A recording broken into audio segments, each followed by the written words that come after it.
Kedarnath update. এখন আমরা Haridwar cross করেছি আর মোটামুটি আমাদের 40 কিলোমিটার কভার হয়ে গেছে। এখন আমরা রুদ্রপ্রয়াগ ক্রস করে এই মুহূর্তে একটা জায়গায় দাঁড়িয়েছি।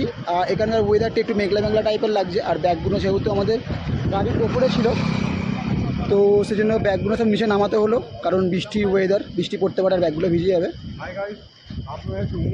তো এটা হলো পুরো সব ব্যাগ আমাদের অলরেডি নিচে নেমে গেছে গাড়ি থেকে।